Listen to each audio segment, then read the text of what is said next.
What's up, guys? This is Brenner of Steel Cogs, and this is more Battlefield 4 beta gameplay. Battlefield 4 beta has been released for just a few days now, and it's still in its early days, but anybody can download it now, and anybody can play it just for free. If you want to try out Battlefield, you can download it on Xbox Live, PS3 Marketplace, or Origin on the PC. Since it has been quite a few days since the release of the beta, I thought I would give some first impressions, although I already had some first impressions on it, but I thought I'd play a bit longer just to be sure about them, and now here's what I have and what I thought about. Please do keep in mind, though, that these are only my opinions, and they do not relate to what the game actually how it is, what DICE is going to do. These are just my opinions. So first off, I'll start with the class system. Now, in order to keep this fairly short, I'm going to talk about all of it in a whole. And so yeah, let's get started. The defibrillators in the assault class are different from they were in Battlefield 3. They're more similar to they were in Battlefield Bad Company 2, where the animation is first before you can revive somebody, which I like, and you can also accept the revive or decline the revive, which is practically impossible to do in Battlefield 3, although there was a feature for it, and a lot of people don't think there was, but there was. This stops Rambo reviving, and also therefore stops your long respawn wait times, and also the annoyance of getting killed as soon as you get revived. The XM25 airburst grenade launcher has also been added to the support class, which is used to mainly get infantry out from behind cover. Although it is confusing to use, it is good for getting infantry out from behind cover, and you can also use it against tanks, MRAPs, or the other armored cars, helicopters, or anything else you may run into on the battlefield. The recon class is probably the biggest class to get any changes. Basically, one of the main things they added is they added back motion sensors from Bad Company 2 and C4. C4 was normally played on the support class, but can now be played on both, except for in the beta, it can only be played on recon. Zeroing has also been added to sniper rifles that are bolt action in the recon class. Basically what that does is if somebody's 300 meters away from you, you can zero your gun to 300 meters and shoot center crosshair, but you still gotta lead your target. Otherwise it won't hit, it'll be way behind, but basically it makes it so there's basically no bullet drop, although there still is, technically. DMRs have also been added, which are basically just these semi-automatic sniper rifles, and can be used on any class but assault. Actually, you might be able to use it on assault. I'm not 100% sure about that, but if you can, then you can use it on all the classes. The recon class also got what is called a PLD, or personal laser designator, which is basically infrared binoculars that got 2x zoom, so you can zoom in. Actually, I don't know if it's 2x, but you can zoom in like a variable zoom scope. So it's binoculars that are infrared with variable zoom, rangefinders, and you can also designate targets to the. You can also designate targets like helicopters, tanks, etc., and RPGs can lock onto them. Personally, I think this is a horrible idea, mainly because RPGs are supposed to be free-firing launchers. They're not supposed to lock on. There's Stinger missiles and Javelins and other Javelin-like launchers that are made for that. I don't understand why they did that. Hopefully it's just in beta. I doubt they'll take it out though, because you don't really know when a RPG is coming at you when you're in a helicopter, because it doesn't make the rapid beeping sound like it does in with the Stinger missile or heat seekers or anything else. So that's it for the classes. Now we're going to move on to the vehicles. Now the vehicles, not a whole lot has really changed between them, but they do have a lot of new things that they added in, like the reloading mechanism for them. Now basically for any type of missile, tank shell, or 30mm or 25mm cannon, you not only need to reload, but you need to wait for ammo to replenish, which is kind of a pain in the ass.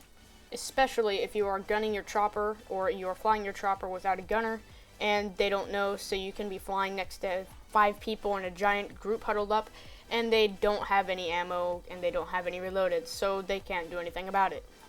While it is annoying for situations like that, it also is good for balance and keeping the fights fair, but chopper dogfights seem to take a lot longer than they would before.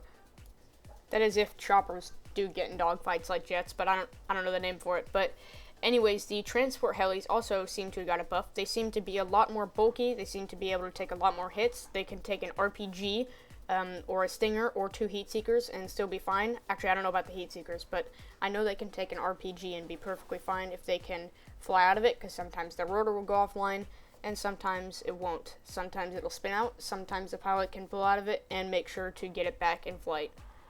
It seems the miniguns on the transport helis also got somewhat of a buff, although against infantry they don't seem to be much more effective than they were before, but they do seem to be a lot more effective against other choppers and other attack choppers. The added attack boat in the beta is so much fun to use. I believe it is called the the RHB, and it has a 25mm cannon, a tow missile launcher by default. There is also a air-to-air or ground-to-air missile that you can get that locks on like heat seekers, and it also has 2 miniguns on the side and 2 deployable jet skis at the back, although I'm not sure if they respawn or not, which they might. I'm just not sure about that. So if you've been watching this whole time, then you've probably seen some boat gameplay before this, or I might put it after, depending on where I put it.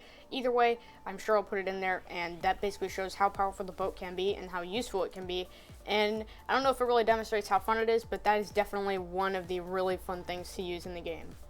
So it seems like they also improved the destruction in the game. Now, by improve the destruction, I mean make more things destructible, make it more dynamic as in destruction. So if you shoot one thing multiple times, but it's, not exact dead on, it seems to make a different kind of hole, or, hole in the wall, or crater, or anything like that than it would the previous times. So it seems like they made it, unlike the previous battlefields where it would be kind of, I guess, one thing, they seem to make it a lot more dynamic. This also ties in with the Levolution. If you don't know what Levolution is, it's basically like on Siege of Shanghai, you see the big skyscraper hotel building. That can be knocked down by knocking out the support pillars at the bottom on the water side. It's a good and a bad thing. It's good because if your team likes the idea, you can knock it down, and if you don't control the flag that's on it, you can use that as an example and a way to, or not example really, but as a way to regain control of that flag and hopefully regain control and win the game. But it seems that whoever owns that flag is whoever's going to win the game. Now, while this isn't always true, I don't really like the Levolution in the fact that people could just be like, oh, I don't like this level, I'm just going to knock down a tower right away because I can.